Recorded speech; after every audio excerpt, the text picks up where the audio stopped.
let's not beat around the bush. Oh. 1 out of 1. Is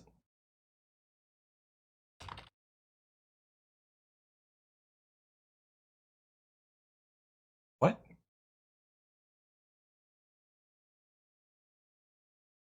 They didn't touch it? Like at all? What? Detonate dead of chaining is fine. Wait, hold on. Ah, there's the nerf. Found it. Okay. I don't think that ruins the build. Okay, so my review of the patches are great. My build is not dead. Very happy about this. There's no dominating blow situation. We're probably losing as much as 25% of the damage, but I have a lot of faith that there's going to be new toys to potentially offset that. There always is in these leagues.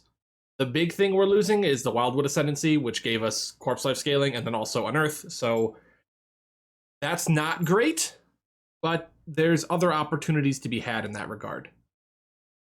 Probably the most important thing is that if you were going to start the Kitava's Thirst build this league, it would still be good for the start of the league. It's going to get you through it. I don't know how far it's going to take you compared to last league. Last league, it was kind of just great for everything, short of the highest content as far as like the DPS checks were concerned. Everything else is going to be fine. It's still going to be borderline unkillable, which I think is the most important thing in the build. It's going to be a very comfortable, rather quick mapper early on, and I'm just rather happy. That said, let's look at the rest of the patch notes with the dog. A little pain in my butt right now.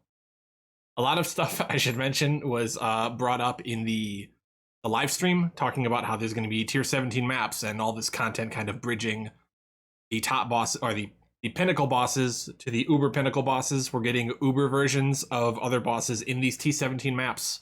Things like bosses from Expedition and say I think Katarina was showed, which was really cool. It was almost like a Katarina plus Liches type looking deal. It was strange. It was interesting. She drops a new Wraithlord helmet that gives like +2 to all gem levels and makes you specters only, and you get tons of specters based on your Ghastly Eye Jewel site. That's gonna be crazy. I can already guarantee that. You're just gonna have so many specters it won't matter. The Dark Seer looks like it's going to be a very exciting item. My guess is this is going to be a tier 17 unique drop from some sort of Beyond boss that is in an Uber form. Because, man, that's good. That's real good. That's going to be one of the top mana options, one of the top energy shield options. It's still good for health, even though it's not as good. And Malediction is just a great debuff to apply to enemies, so I can see that very much so being a desirable drop. If it's not in the T17 boss pool, that's very exciting. Wow, that item is like, get it early and it's good. It might even be good long term. Honestly, it's kind of nuts, especially if you're playing a mana stacker that can blind people.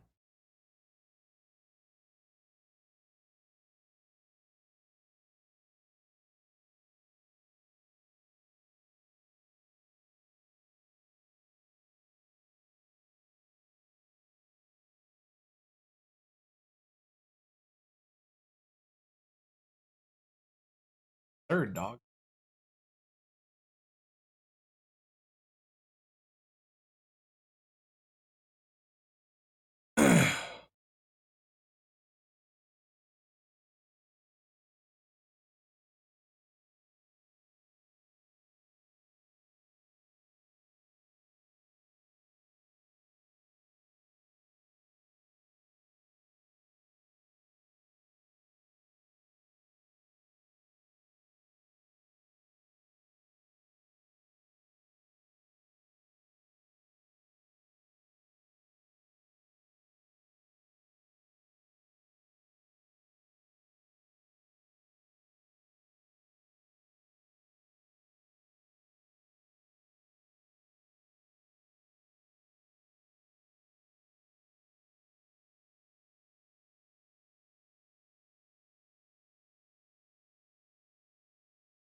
Oh, this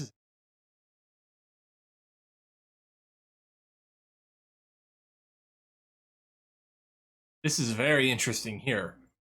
So essence monoliths in yellow and red maps can now spawn up to shrieking naturally. That's very different as far as I understand. I believe screaming is the chaos orb equivalent, that not penultimate, the one before that. I don't know. There's got to be a crazy German word for that, right? Shrieking is the penultimate tier. That's just before deafening, which makes it very, very good to now get at least into yellow maps for your essence farming. That's kind of a good change because previously there was not much reason to leave white maps if you were going to farm essences. If you were doing that strategy, you kind of stuck to the easiest, quickest stuff you could clear, and you just blitzed it out for cash. And now you can get a little more if you go a little higher, and I think that's always generally a good change. This is also kind of interesting here. You can see a lot of reward changes in intervention being changed to scarabs, which we expected, but some of these are in research, which I think that's the normal, or rather intervention. Some of them are in other safe houses, though. Look at all these research scarabs, transportation. I don't believe the game was like that before. I wanted to get scarabs, but there's actually so many of them, I'm not terribly surprised. I think they're going to have to do something like that, because there's more scarabs than League content now. They can do some weird things. Okay, Soul Eater has been nerfed. Or rather, it's been capped. It still has the potential to get you, what is that? 225%, I believe. Increased attack and cast speed. I mean, that's still really good. Definitely not the absurdity that people are used to. And it'll start draining. Man, that's... I'm sorry, Soul Tether. That's rough. Probably still good. Probably still amazing. It's just not quite insane anymore. Although, now that I'm thinking about this, I need to look. Because some builds that worked off of mana mechanics were way stronger than everything. Oh, no. Oh, okay. I was getting very concerned reading these Archmage changes. But supported skills have added mana cost equal to 5% of unreserved mana? That's good. Not unreserved maximum mana anymore, it's unreserved mana. This is kind of important because balancing the cost of the skill could require you to take a lot of reduced mana cost nodes, which that might not be as important now. You might be able to flex your points a bit better on the skill tree. I expect this to be a slight buff. It might be a little annoying early on. No, actually, it shouldn't be. It shouldn't matter early on because you don't reserve any mana early on. Termination with blessing. Oh, yeah, that's crazy. Honestly, huh? That's actually an improvement for the Kitava Slurse build. Very nice. Tornado shot. Tornado shot finally got hit. I didn't think I was gonna find that looking up mana changes, but yeah, I mean, I think it's been the most dominant skill in the game for a while now, just like for doing everything. Right. So these were the increased and reduction mana nodes, and I think they still are, but they've been changed. Dreamer's very interesting in the sense that it gives you more regenerate without increasing your maximum mana. This is actually a buff long term for any build that wants to sustain their mana really effectively while keeping the cost at a certain place, like Kitava's. This is actually very big. Maintaining the mana efficiency on that build has always been kind of a delicate balance. This is a big deal that it's no longer going to give increased maximum mana, but is going to give mana regeneration rate. This is like part of why the stat on a piece of gear is so good, because getting that stat, that increased mana regeneration rate, without increased maximum mana is actually very difficult on the tree. There's another source of it that also actually reduces the mana cost. So, man, this is big. Map sub-areas no longer have +1 to area level.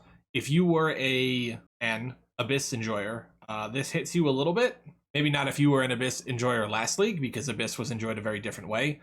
In this case, you are looking at going down into those abyssal areas in a top tier map and getting high level 86 bases. That's going to be not something you do as much anymore. And I guess that's fair because tier 17 maps exist now. That's where you're going to get the bases in bulk from.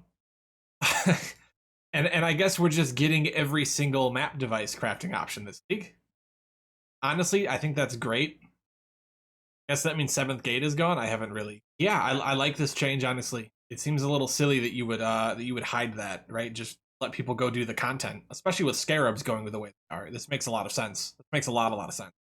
Ralakesh's impatience kind of survived the nerf. I mean, losing movement speed is a huge deal, but it is something that can be accounted for. Definitely going to still be builds that get to use that pair of boots and just have the benefit of maximum charges all the time. That's kind of a smart nerf. I have to give them credit for that one.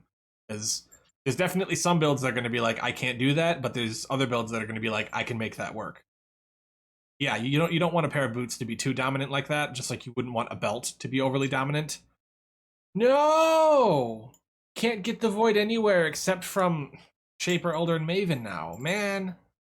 Finding Void cards at random was like the most fun you could have in the game. It was the ultimate dopamine. Even though like the dopamine was gone the moment you turned it in, but there was a chance, you know? Sometimes it happened. You just get really fucking lucky and it was awesome. I mean, I knew the changes they were making, but I thought maybe the Void would escape and just be like this kind of fun little thing. That's oh my goodness. Beyond as a map modifier is gone. I'm guessing there's a way to. I'm guessing you can just get Beyond in every map now, though, to be honest. I would be very surprised if you can't. The way they were talking about the Atlas changes, I'm assuming that's just a thing that happens now. Max it out. Cycling damage reduction seems to be gone. That's amazing. Becoming resistant, I assume that means they're taking a huge amount less damage, which is fine. I'm not sure why this got taken out. That's a little strange to me. It's very strange to me. What is that all about, right? I mean, come on, dude.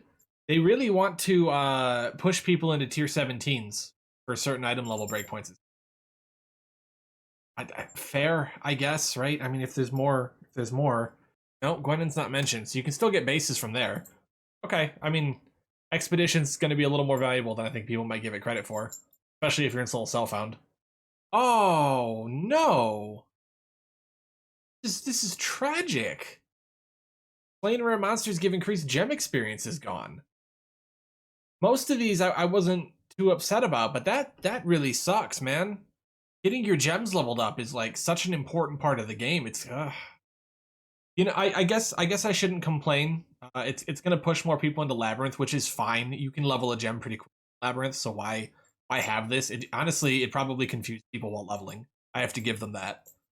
The rest of it seems okay.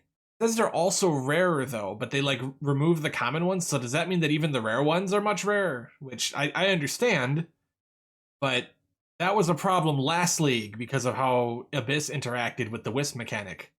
Does that need to be here now? Man, the drought is gonna be real. That's fine for me. That sort of stuff doesn't bother me, but I can already tell some people are gonna probably go on some serious withdrawal over that. All right, I tried to keep this one short and sweet.